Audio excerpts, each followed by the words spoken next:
Jadi gitu tu jadi mana? Jadi keadaan huru-hara tu. Orang berani sumpah macam-macam lah. Okey, macam-macam tu dengan apa? Aspek kita baca ni. Antara macam-macam tu ni bersumpah dengan nama Allah Ta'ala dan bersumpah dengan sumpah dusta. Siap. Dan menuduh orang. Okey. Dan antaranya ialah menuduh orang. Cuma bahasa menuduh ni umum tuduh lah. Tuduh apa? Tuduh curi, tuduh bunuh, tuduh khalwat, tuduh apa lagi. Apa saja benda jahat kita tuduh orang. Umumnya perbuatan menuduh ni salah. Maksudnya kita tuduh tanpa bukti dari segi kaedah syarak adalah salah. Apatah lagi nak bawa ke dalam bab pengadilan dan pengaduan supaya dia ambil tindakan. Oh salah kan. Satu kaedah kita dalam syarak, bila tuduh orang ni salah, Allahumma salli ala sallam, bila tuduh orang ni salah, satu siapa nak tuduh apa-apa kes, dia mesti ada saksi. Ya al-bayyinatu 'alal mudda'i. Siapa yang nak mendakwa, dia mesti kena bawa saksi. Nak dakwa apa-apa pun saksi. Kalau kata, kita nak kata apa? Dia ni lah bawa pelari terbang masjid tu. Macam mana boleh buat cerita ni? Mesti ada saksi. Saksi tidak mau. Cuma kita dah juga belajar berapa orang saksi dia perlukan, bab kata apa orang, bab harta apa yang boleh, apa tak boleh.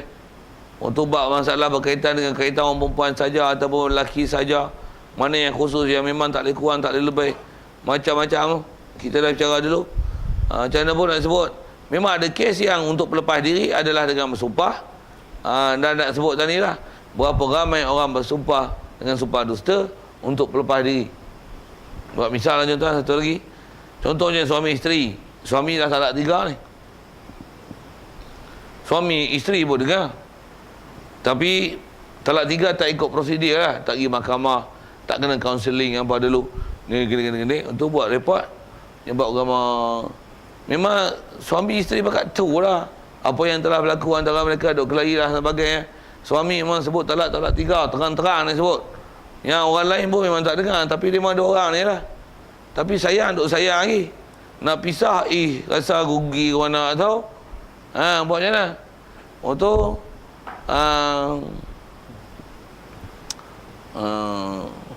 kita sebutlah pergi contoh 2 orang tu, ataupun salah seorang lah.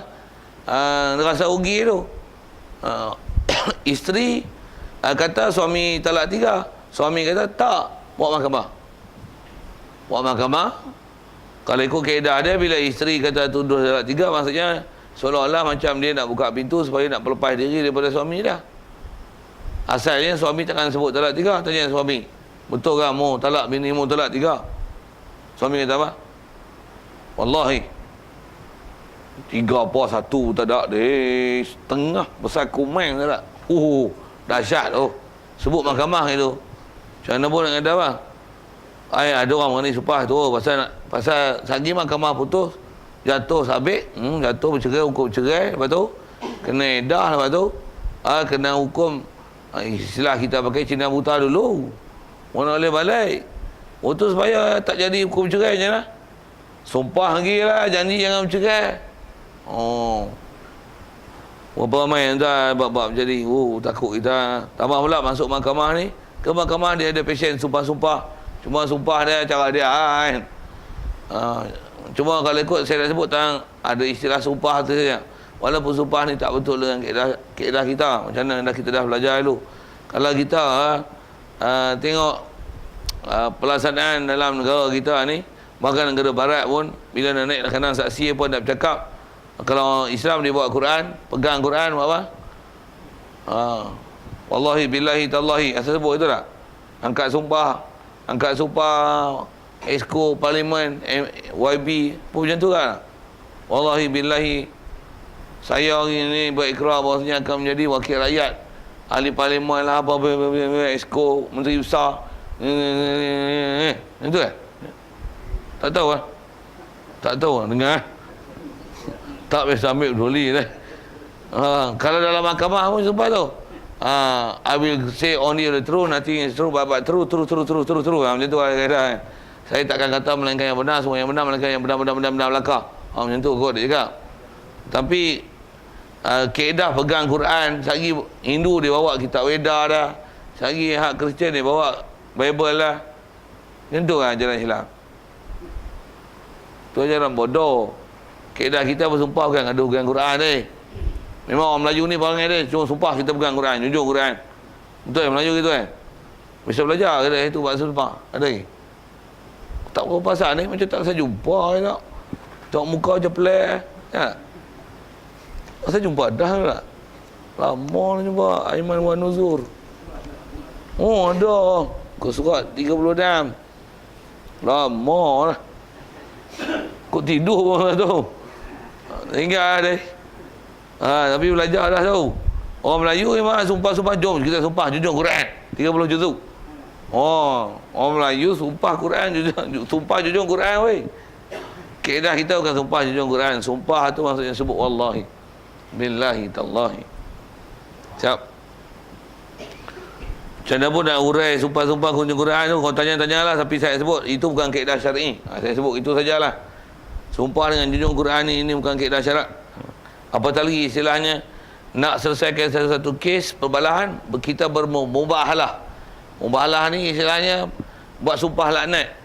Wallahi billahi tallahi, kalau aku berdusta dengan apa yang aku cakap, bahawasanya orang ni tuduh adalah benar, bahawasanya laknat atas aku, orang Taala berikan bala bencana dan petaka atas aku. Jadi kawan tu pula kata, kalau aku yang dusta, orang Taala beri laknat dan petaka dan bala bencana atas aku. Macam tu kan? Kita tak diajar selesaikan kes dengan istilah, kalau dalam bab tafsir apa dia panggil bab mubahalah ataupun mula'anah. Ada bab lanat melanat, doa berdoa itu dengan bersumpah dengan nama Allah Taala, minta Allah Taala buktikan dan tunjukkan siapa yang pembohong. Dari segi kaedah, kita tak diajar kaedah menyelesaikan kes Islam dalam kes apa masyarakat yang menyebabkan berlaku perbuatan jenayah ni dengan kaedah-kaedah sedemikian. Tak ada kaedah itu. Yang ada apa? Kalau nak dakwah, al-bayyinah ala mudda'i. Siapa nak dakwah mesti ada saksi. Dan kalau tak ada saksi, maka orang yang dituduh akan dipelepaskan dia dengan berani disumpah. Okey. Di atas kata ada kes yang kena sumpah tu. Satu, dia sebut antaranya adalah bersumpah dengan dusta. Jadi dia bersumpah dengan perkara bohong. Benda tu bohong, tapi dia pertaruhkan nama Allah Taala untuk bercakap bohong itu. Okey.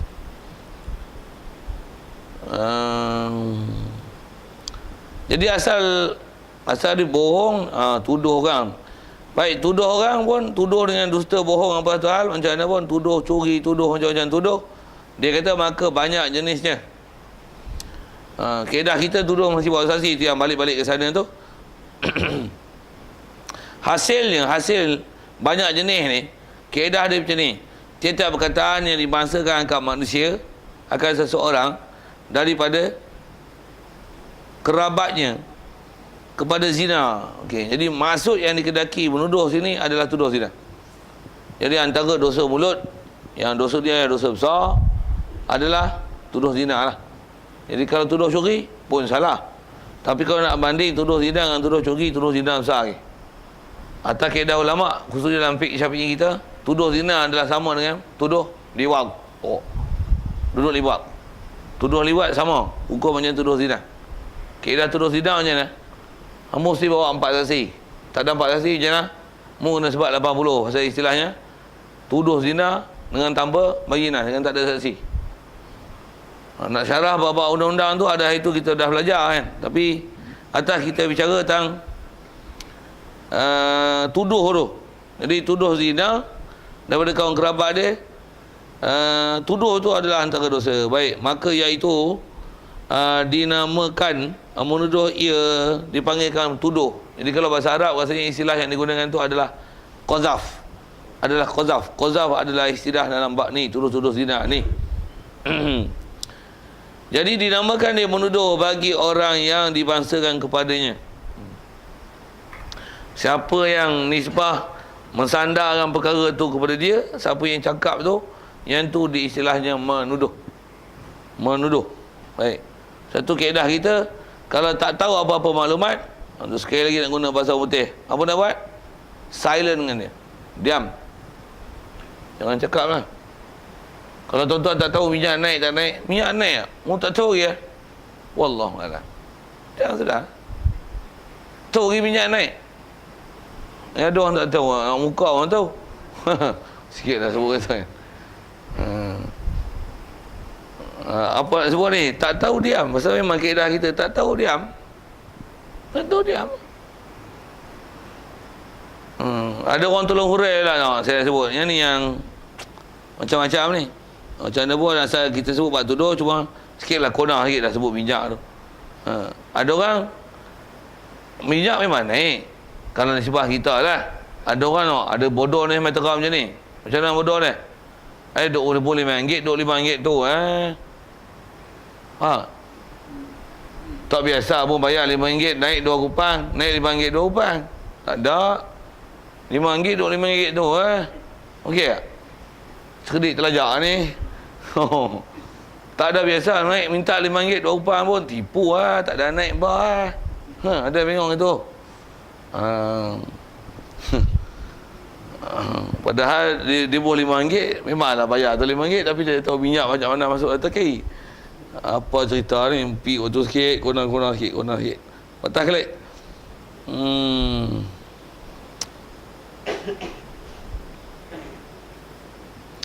Baik.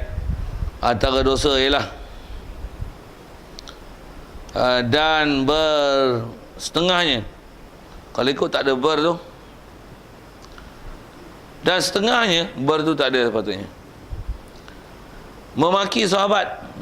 Antara dosa adalah memaki sahabat. Kita belajar dah bab akidah ni dulu. Baik, kenapa? Pasal akidah kita sahabat Rasulullah kalau umum dia pernah sebut dalam hadis dia gini. La tasubbu ashabi. Jangan sekali-kali kamu memaki sahabat-sahabat aku. Siap. Jadi maki sahabat macam mana? Rasulullah tak pergi maki, mu maki. Itu Rasulullah. Dalam Quran macam mana? Allah sebut as-sabiquna al-awwaluna minal muhajirin wal ansar walladzina tabauhum bi ihsan radhiyallahu anhum wa radu an. Orang yang awal-awal masuk Islam dulu, yang awal-awal yang mula-mula sekali di kalangan muhajirin dan tabu ansar, dan itu juga golongan-golongan yang generasi selepas tu yang mengikut dengan sebaik-baiknya, mengikut perjalanan macam mana yang diikut oleh para sahabat yang muhajirin dan ansar. Mereka ni apa jadi? Radhiyallahu anhum wa radu anhu. Allah pun redha atas mereka. Mereka redha Allah Taala redha atas mereka. Jadi nak kata apa? Allah beredha. Tiba-tiba ada puak yang maki sahabat. Salah sah.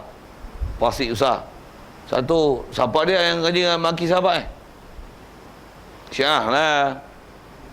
Syiah lah suka maki sahabat. Dia memang tak dikatakan Syiah, melainkan orang yang istilahnya gulu, melampau ke bab Sayyidina Ali. Dan melampau itu sampai dia kata Ali lah paling layak jadi khalifah, yang lain tak layak. Dan siapa-siapa yang telah tak beri pada Sayyidina Ali selepas Rasulullah wafat, berarti dia telah melakukan satu kejahatan yang besar. Kerana Ali lah yang sepatutnya jadi khalifah selepas Rasulullah wafat. Lepas tu yang lain tu, yang depan Ali siapa? Abu Bakar Umar Uthman Abu Bakar Umar Uthman radhiyallahu anhum wa radu anhu. Yang tiga orang ni macam mana? Dia orang habis-habis tidak, dia kata apa? Mereka ni jahat, mereka telah merampas. Habis-habis tidak, mereka ni fasik. Sampai tahap ada yang mereka ni kafir. Ada kan Syiah. Satu Syiah lah ni kebanyakannya kafir. Pasal kebanyakannya dalam bab ni dan disiplin bab akidah.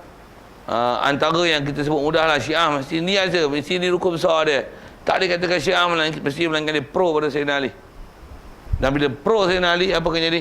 Dia akan tolak Abu Bakar Umar Uthman. Dan ditolak tu tolak macam mana? Dia maki sahabat. Jadi sahabat bila sebut dia maki, laknat, celaka.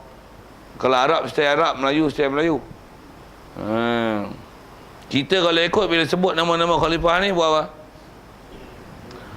Radhiyallahu anhu wa radu anhu. Kita tu yang ulama ajar kita bacakan dia dan wiridkan dia, menyebut nama orang baik-baik ni, khususnya Khulafa' Rasyidin tu dalam masa peralihan sembahyang tarawih tu kan. Durihan 4 sebut nama khalifah. Al-Khalifatul Awal ba'da Rasulullah sallallahu alaihi wasallam, Amirul Mukminin Sayyiduna Abu Bakar As-Siddiq taraddaw an radhiyallahu an. Oh, pasal apa tu? Pasal nak ajar supaya jangan maki sahabat. Jangan maki sahabat salah besar. Okey, jaga perhatian sikit tu. Maki sahabat adalah salah besar. Pasal Rasulullah pun kata jangan maki. Allah pun berikan bakat radhiyallahu anhu wa radhiyallahu. Kita sabar. Baik maki kita.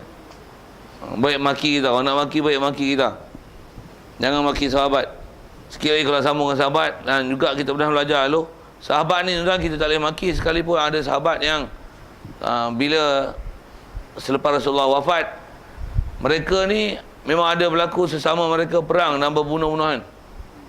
Sekalipun bila di atas status sahabat, kita tak boleh memaki sahabat.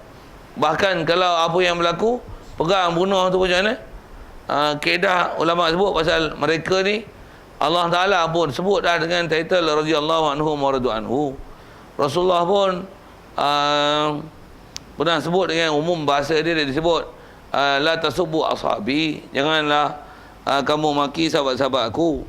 Jadi dia kata Allah Ta'ala dan Rasul macam tu. Kat kita buat apa? Takkan nak maki. Satu salah sikit lagi macam ni. Adakah mungkin macam ni kot? Masa turun Quran, demo ni baik. Lepas tu bila Rasulullah wafat, demo ni tak baik. Jadi adakah mungkin Allah Ta'ala tersilap turunkan Quran yang puji sahabat sedangkan sahabat sebenarnya tak baik? Tak mungkin. Untuk apa maksud? Mesti sahabat ni baik. Itu berlaku bunuh macam mana? Tanggungan. Mesti ada silap faham mereka, ataupun mesti ada perkara tertentu menyebabkan mereka kelahi, sekalipun sampai tahap pembunuhan. Dan pembunuhan mereka pun tak sampai tahap jadi kufur, cuma nak pastikan mereka ni Sat. Nanti Sat. Lagi pun berita maklumat kita dapat macam mana? Kita pun tak semak. Kita pun aci terima. Itu ya, telah bodoh-bodoh tu ya. Sepatutnya maklumat orang-orang yang baik-baik ni kita mesti dengar daripada orang baik-baik. Dengar daripada pupuak tak baik, pakai tak baik belakang lah. Jadi apa kaedah kita? Sahabat jangan dimaki. Pasal Rasulullah tak bagi, orang Ta'ala pun dah nyatakan radhiyallahu anhu wa radu anhu. Sahabat tak ada seorang pun dimaki. Sahabat yang mendapati, tak ada sahabat yang dia ni berjumpa dengan Rasulullah, beriman dengan Rasulullah dan mati dalam keadaan iman. Orang ni jangan diusikkan. Mereka ada imuniti, ada kekebalan dari segi haramnya memaki mereka, sekalipun sekali disebut di kalangan sahabat yang berlaku perang dan pembunuh-bunuhan. Kalau kita belajar sejarah macam-macam tu, Sayyidina Ali Muawiyah, Ali dengan Aisyah, ada Zubair Al-Awwam, macam-macam lah. Kisah peperangan yang berlaku di antara sahabat mereka, adalah pasal itu. Zaman tu pula zaman istilahnya orang Rasulullah baru wafat, jadi banyak kekicauan berlaku lah. Ada yang murtad atau mau zakat, macam-macam. Jadi ada sahabat-sahabat yang mereka berbeza pendapat dari segi cara nak menyelesaikan satu kes. Yang tu antara sebab-sebab kenapa berlakunya perbalahan di antara mereka dan sampai ada yang berlaku bunuh. Habis. Dan lagi kata dia menaik saksi yang dusta.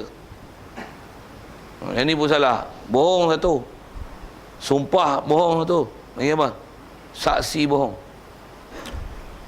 Jual tanah, tukar nama tanah, tukar nama dalam geran untuk jual tanah. Katalah itu, dia dakwa, kata dia semua waris dah setuju untuk jual.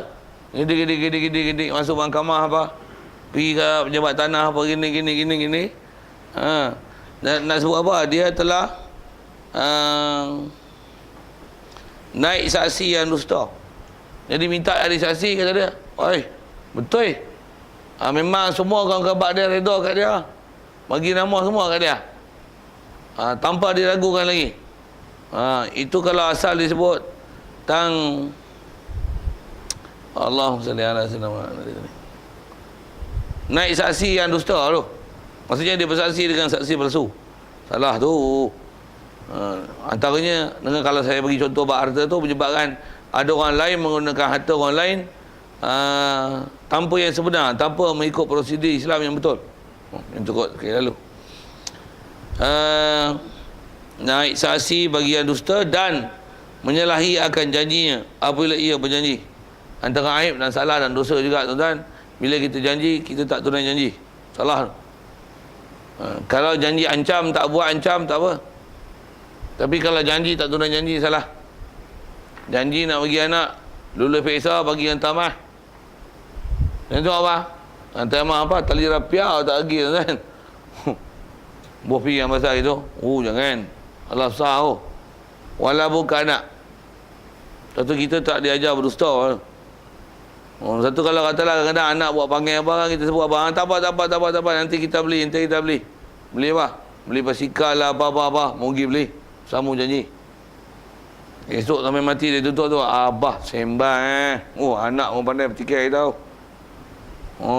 Salah tu kalau ikut pasal sama kita janji. Satu agak duit tak ada, tu salah janji, diam tu dah. Ni duk janji. Baik. Rasanya nak faham tu tentang menyalahi janji. Janji, jadi kaedah kita, janji hendaklah ditepati jika janji itu tak menyalahi syarak. Kalau janji itu menyalahi syarak, salah. Bahkan berjanji itu pun dah jadi haram kan. Janji macam mana? Berjanji sehidup semati. Sehidup semati. Kalau kau ni mati pun, aku takkan kahwin sampai bila. Bagus tak janji tu? Bukan setia ke tu. Dengar sebut setia bodoh. Ke setia kawan? Tak ada. Setia bodoh. Kadang-kadang suami pergi janji, pasal isteri suruh, kadang isteri janji kan. Suami nak mati lah. Kata apa? Ling tu dah ling lah, bukan keling. Ling I nak mati ni. Kalau I mati, nak you janji dengan I. Cakap putih lah. Nak janji dengan I. Apa dia? You jangan kahwin dengan orang lain lah. I jealous tau. I duduk dalam kubur, I tak boleh tengok you kahwin dengan orang lain tau. Wow. So, bini pun sebab salah harap lah. Kawan dah nak mapuh lah. Tak mengaku pun payah harap lagi mapuh. Cepat lagi. Jadi orang kata mati dalam keadaan tak aman damai. Macam tu kau. Ni pahaman Cina yang kalau style tu. Buah pi sikit. Bubuh juga tu. Saya tak ada keadaan kita ada ajaran itu. Jadi janji pula. Ada pula janji. Tak usah menikah dengan orang lain. Habis dah syarat kata boleh lah. Mu dalam kubur lah. Tak mau lah. Menikah dengan orang lain. Esok mu dapat bidadari. Awak tak semestinya bini mu tu. Bini mu juga ada akhirat esok. Dia tengok level. Tapi suami baik, isteri baik. Memang duduk sekali esok. Lain syurga. Dengan anak-anak apa. Jumpa sekali tu. Tapi kalau lain mantabat. Yang ni tak beriman. Yang ni tak. Yang ni lain. Kata sama tak ada. Tapi kalau kata memang ada lebih kurang. Sebahagian mereka akan membantu sebagian lain dengan syafaat. Untuk masuk syurga.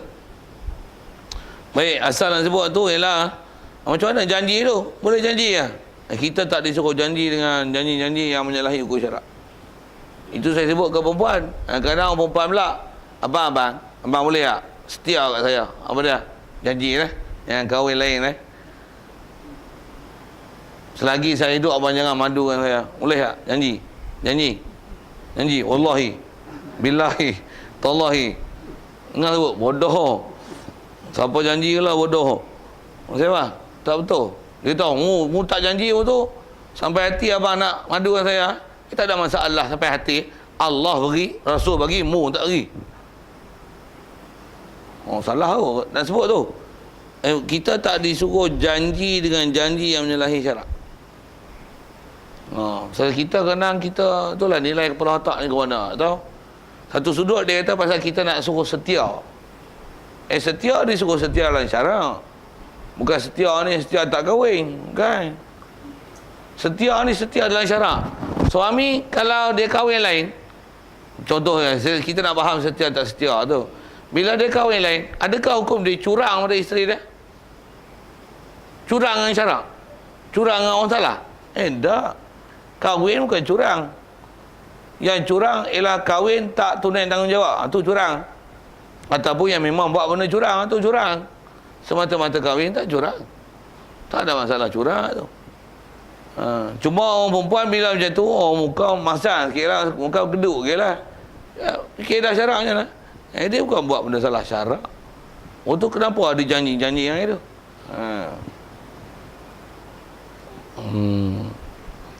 Begitu juga lah kalau janji-janji baik lain. Kalau sebut pilihan, janji apa?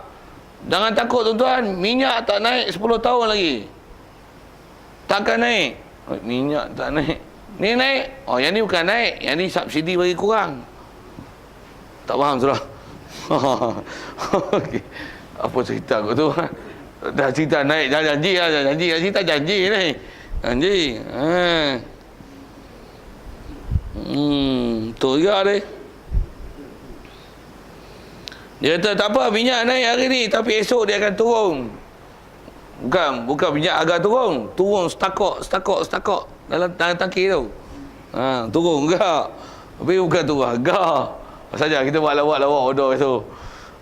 Tapi kalau mu janji itu, mu lawak itu, betul lah, betul. Saya kata maksud saya macam tu dah. Pandai kat dia. Macam mana pun. Tu saja buat lawak itulah kaedah kita tuan-tuan. Kalau nak lawak pun, kalau benda betul. Pasal kita kalau lawak pun, benda yang memang dibenarkan untuk lawak, dibenarkan untuk lawak. Baik.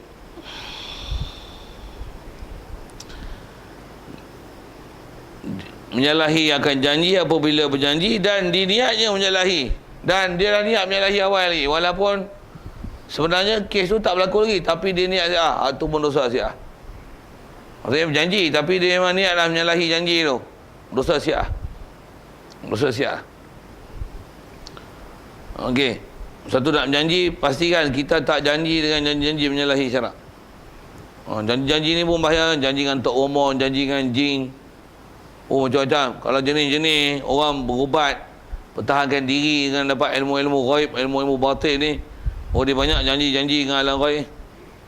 Ya kan? Macam mana pun janji tu kata tu yang janji jadi batil tu. Dengan sebab tu menyebabkan ada benda-benda yang dia tak boleh taat.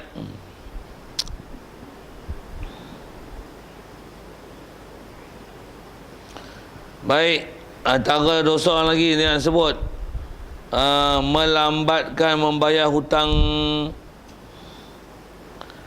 Baik, lambatkan bayar hutang. Yang jadi dosa ni bila? Dengar elok. Lambat bayar hutang yang dia memang boleh bayar. Tu memang dosa. Dia sebut matlul ghani zulmun. Lihat bayar hutang bagi orang yang boleh bayar, tapi dia lihat bayar, zulmun, zalim. Kaedah kita macam mana? Ada kemampuan bayar, bayar. Ni hutang tak bayar, tapi hidup tengok baru apa enjoy. Tapi hutang tak bayar. Hak tu salah tu. Pasal kaedah kita mau nak enjoy pun bayar hutang dulu. Satu di atas kaedah bayar hutang ni. Lambat bayar hutang. Satu kaedahnya, siapa-siapa nak buat baik kan, memang kaedah kita hutang ni dia kena bagi lansai. Hatta nak pergi haji pun lansai dulu. Satu kalau ada isu kita bicara juga dulu. Ingat tak ingat je lah. Kita berhutang untuk pergi haji, okey tak? Kita disuruh selesaikan hutang untuk pergi haji. Bukan kita disuruh berhutang untuk pergi haji. Ada. Tapi Malaysia dia memang ada skim. Dan memang ada menteri-menteri kita yang telah meluluskan dan memfatwakan bahawasanya boleh buat urusan tu. Apa dia? Boleh hutang untuk pergi haji. La ilaha. Hak ni fatwa nak belah bank bagi jadi bingung. Bobi biasa itu kan. Dah bank bingung. Itu kaedah nak belah bank. Maksudnya nak bagi biar orang banyak loan. Bank seronok kan orang loan dah. Maksudnya lagi ramai orang hutang, lagi lambat membayar, lagi lihat membayar, lagi seronok, lagi besar kepala aku. Lagi besar untuk aku. Lagi mapuh lama. Tu prinsip bank. Macam mana pun kat bank tu suku. Kita bicara kat kita ni, perangai. Apa dia? Jangan lambat bayar hutang. Tu ada yang bayar. Boleh bayar. Apatah lagi memang berhutang. Apa tu? Memang taruh dalam hati siap dah. Apa dah? Aku takkan bayar bila-bila. Salah besar weh. Itu bayar hutang. Tu hutang makhluk. Hutang Allah Ta'ala sama. Dulu puasa banyak tinggal. Qada lagi. Pergi qada. Hutang lah tu. Tu hutang Allah. Hutang ibadat. Hutang puasa. Semayang, umur berapa tahun umur semayang 5 waktu? Ada semayang tinggal dulu. Bayar lagi. Qada siap lagi. Dah lagi. Hutang. Mampus saya mau.